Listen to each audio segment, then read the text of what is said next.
Chapter 567. Like you said earlier, finding out something you didn't want to know isn't always good. But isn't living in ignorance not entirely happy either? That's how I try to think about my ability. Her final words left ripples in Yudhir's heart. Knowing everything isn't necessarily good, but living in ignorance isn't blissful either. If one didn't even realize their own ignorance, could they truly be free in their quest for truth?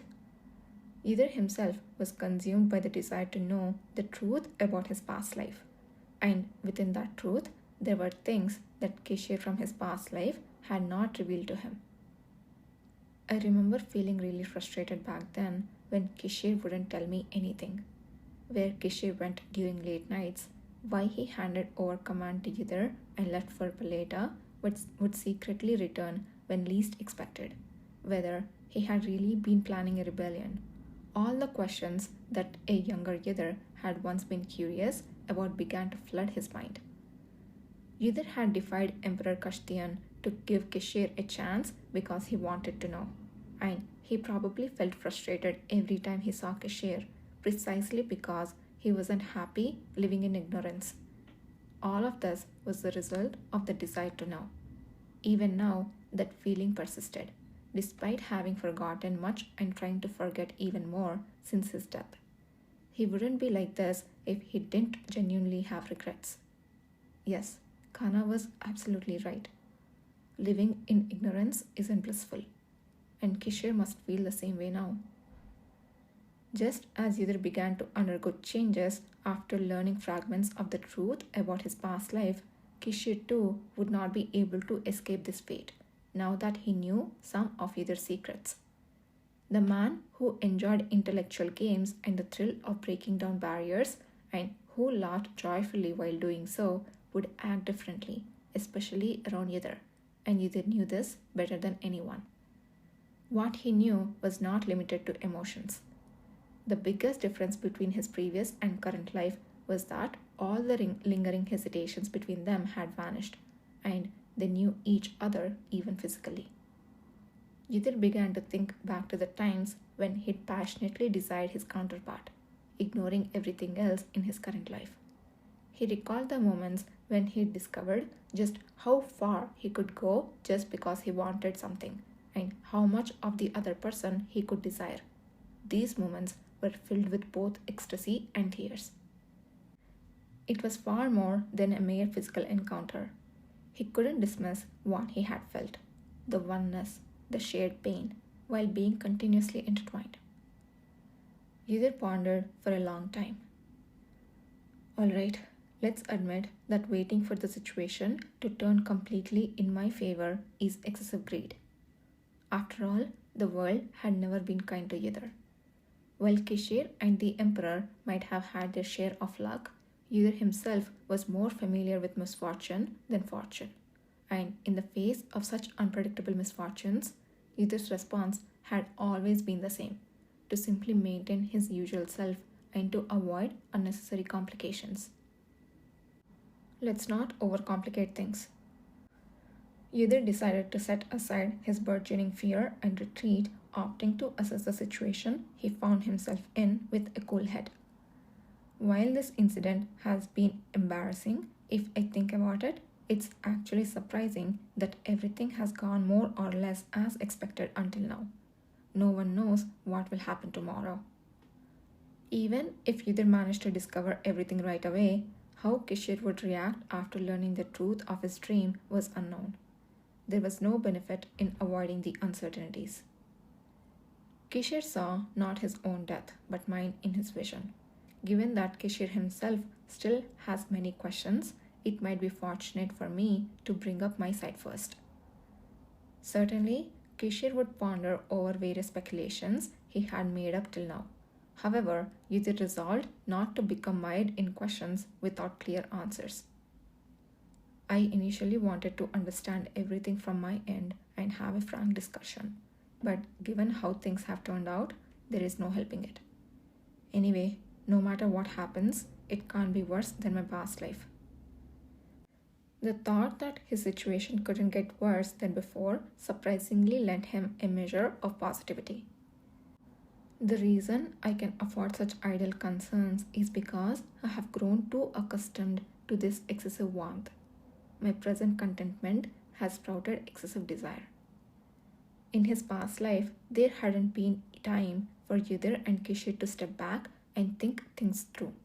Everything had ended before he could truly understand who Kishir was and what he thought of Yudhir. But now, at least, there was no such worry. Hadn't he strived for this all along? As Kishir always says, one has to be alive to accomplish anything. Even if Kishir chose differently after learning the truth, the fact remained unchangeable. I will do what I can do now. I entrust Kishir, whom I have observed thus far. Having concluded, Yudhir stood up. Commander, it's Yudhir Ale. He knocked rhythmically on the commander's door and opened it. Kishir, who according to Kana should have been there just a moment ago, was not in sight. The coat usually hanging on the coat rack, which Kishir wore when he worked, was also missing, evidence that the commander had been out for some time. Where could he be? Yudhir cautiously scanned the room and noticed something different. A transparent sword stand that usually held the divine sword was empty. The divine sword is missing. Did he take it with him? To where? No place came to mind. Sir Ale? At that moment, a familiar voice sounded from behind him. It was Nathan Zuckerman. Yudhir wasted no time in asking, where did the commander go with the divine sword? The Pope requested a discussion with him and the divine sword, so he's gone to the audience chamber.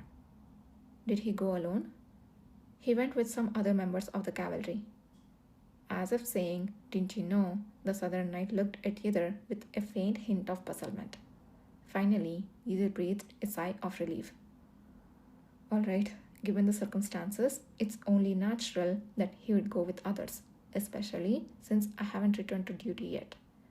I showed unnecessary concern. Understood. Thank you for informing me. Please have a seat. The person who stopped Yudhir as he was about to leave was unexpectedly Nathan Zuckerman. The knight put down the papers he had been holding and gestured toward the sofa. Since he will be back soon anyway, it would be better for you to wait while having some tea. I also have something to discuss with you, so let's talk briefly. Understood. Nathan Zuckerman had something to say to him. The possibilities were either too many or none at all. It was a conundrum. Yudhir quietly sat down where Nathan had indicated. A few moments later, a man adeptly brewing tea leaves and set down a teacup in front of the Yudhir, which looked somewhat small compared to the size of his hand. Some snacks were also brought in from somewhere. Yudhir didn't touch the snacks but lifted the teacup instead. For a while, not a word was exchanged between the two. Just as a mild curiosity began to arise about who would speak first, Nathan Zuckerman finally broke the silence. The Duke has been making some unusual requests since yesterday. What kind of requests?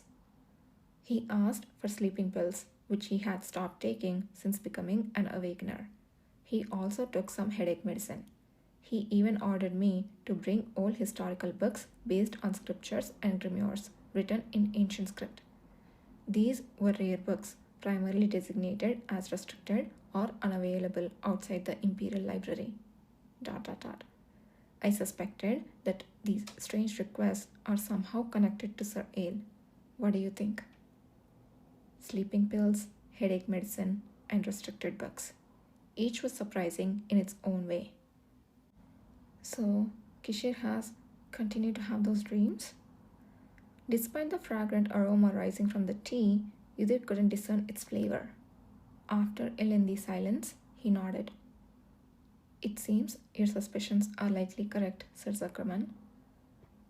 You once told me to always be cautious and do my utmost to protect the Duke. ... The Duke wished for me not to give any advice regarding this matter, so ordinarily I should have kept my mouth shut.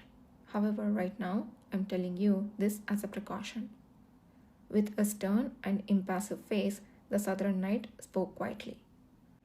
There are times when I think you might already know everything there is to know about not only this cavalry and the Palatinate order, but also about me, the Duke, and others. It's an absurd thought, but sometimes intuition goes beyond what's visible. For a moment, the air between the two seemed to freeze. Uther listened intently to Nathan's words.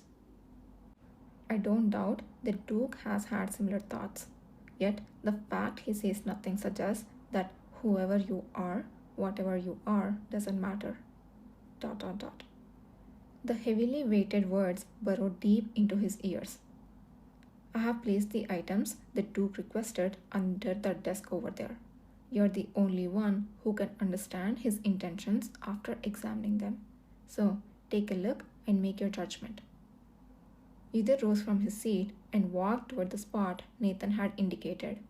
Indeed, hidden from casual view were a few stacks of books and documents.